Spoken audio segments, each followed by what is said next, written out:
আসসালামু আলাইকুম প্রিয় বন্ধুরা, সকলে কেমন আছেন? আশা রাখি সকলে অনেক ভালো আছেন। বন্ধুরা, এই মুহূর্তে আপনারা আমার হাতে যে কিপ্যাড ফোনটি দেখতে পাচ্ছেন, এই ফোনটাতে প্রবলেম হচ্ছে যে এই ফোনটাতে ব্যাটারিতে বেশিক্ষণ চার্জ থাকে না। অর্থাৎ একটা বাটন ফোন যদি আমরা চার্জে দিই তাহলে দেখা যায় যে কমপক্ষে এটা 7-8 ঘন্টা অথবা একদিনের মতো চার্জিংয়ের ব্যাকআপ দেওয়ার কথা, কিন্তু কাস্টমার বলেছে যে সে এর আগে কয়েকবার ব্যাটারি চেঞ্জ করার পরেও তার এই প্রবলেমটি সমাধান হচ্ছে না। তো বারবার ব্যাটারি চেঞ্জ করার পরেও যদি ফোনে চার্জ না থাকে তাহলে সেক্ষেত্রে যখন একজন টেকনিশিয়ানের সম্মুখীন হয় একজন কাস্টমার, তখন আমরা কিভাবে এই প্রবলেমগুলোর সমাধান করতে পারি এই বিষয়টাই আজকে আমি আপনাদেরকে দেখাবো। তো বন্ধুরা, দেখতেই পাচ্ছেন এখানে আমাদের পাওয়ার সাপ্লাইটা কিন্তু 4.2 ভোল্টেজে সেট করা আছে। এবার আমরা এটার শর্টটাকে পরিমাপ করব, দেখব যে এটাতে কোনো শর্ট আছে কিনা। আমরা পজিটিভটাকে পজিটিভ এবং নেগেটিভটাকে নেগেটিভে লাগালাম। দেখতেই পাচ্ছেন এখানে কিন্তু অটো রিডিং দেখাচ্ছে। আমি কিন্তু কোনো পাওয়ার বাটন প্রেস করি নাই, কিন্তু পাওয়ার সাপ্লাই কানেকশন দেওয়ার সাথে সাথেই কিন্তু দেখতেই পাচ্ছেন এখানে 0.2 উঠে আছে। তো এই অটো রিডিং সমস্যাটা যদি থাকে তাহলে কিন্তু আপনার ফোনে চার্জ থাকবে না। আপনি বারবার ব্যাটারি পরিবর্তন করার পরেও আপনার ফোনে চার্জ থাকবে না। এটা হতে পারে 1% শর্ট অথবা 2% শর্ট অথবা 3% শর্ট, এরকম দেখাতে পারে। কিন্তু এই অবস্থায় যদি আমি ফোনটাকে চালু দিই তাহলে কিন্তু দেখতেই পারবেন যে ফোনটা কিন্তু চালু হয়, তবে এটাতে কিন্তু অটো রিডিং সমস্যাটা থাকে। আমি আবারও আপনাদেরকে দেখাই। দেখতেই পাচ্ছেন পাওয়ার সাপ্লাই কানেকশন দেওয়ার সাথে সাথে এখানে কিন্তু 2% শর্ট উঠে আছে। তো চলুন এবার আমরা এই প্রবলেমটিকে সমাধান করার চেষ্টা করি।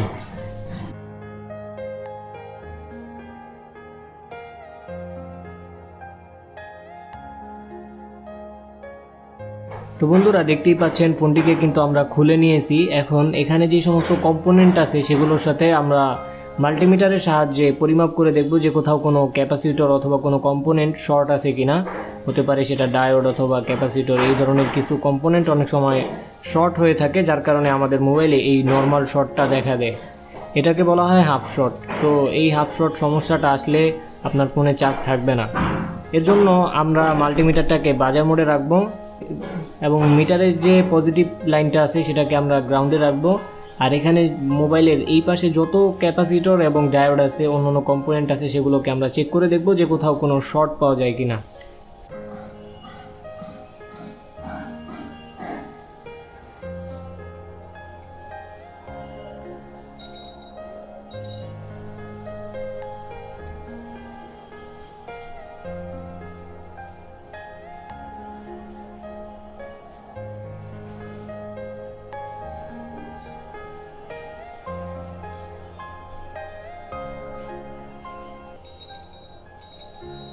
বন্ধুরা, দেখতেই পাচ্ছেন এখানে কিন্তু একটা ক্যাপাসিটর শর্ট দেখাচ্ছে।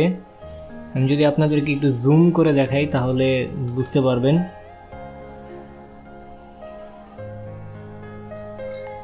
এখানে এই ক্যাপাসিটরটা শর্ট দেখাচ্ছে। আমি যদি এই ক্যাপাসিটরের দুই পাশে ধরি তাহলে কিন্তু এটা শর্ট দেখাচ্ছে। তো আমি এই ক্যাপাসিটরটাকে রিমুভ করে তারপর দেখব যে আমাদের এই প্রবলেমটি সমাধান হয় কিনা।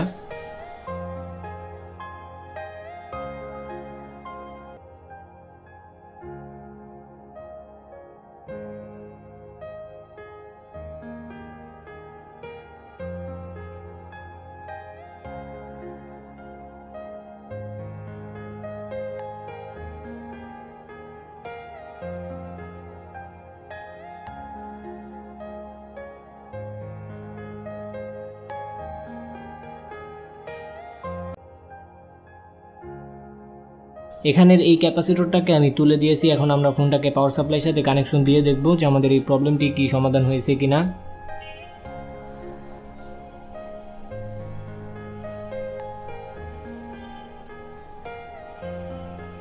বন্ধুরা, দেখতেই পাচ্ছেন এখনও কিন্তু আমাদের এই প্রবলেমটি সমাধান হয়নি। আমি আরেকটু খুঁজে দেখব যে কোথাও এই প্রবলেমটি পাওয়া যায় কিনা।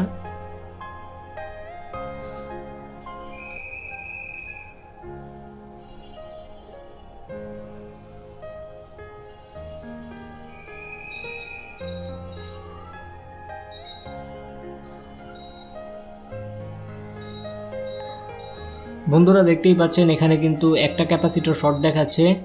তো এই ক্যাপাসিটরটাকেও আমরা রিমুভ করে দেখব যে আমাদের এই প্রবলেমটি কি সমাধান হয় কিনা।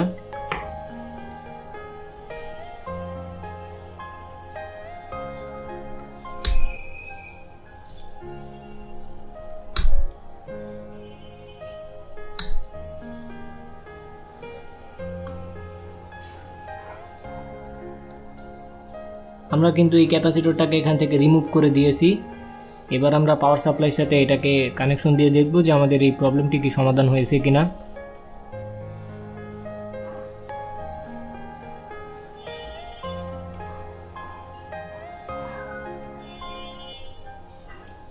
তো বন্ধুরা দেখতেই পাচ্ছেন আমরা কিন্তু এটাতে এখন কানেকশন দেওয়ার পরে এখানে কিন্তু কোনো রিডিং আসছে না, তার মানে আমাদের ফোনে যেই নর্মাল শর্টটা ছিল সেটা কিন্তু কেটে গেছে।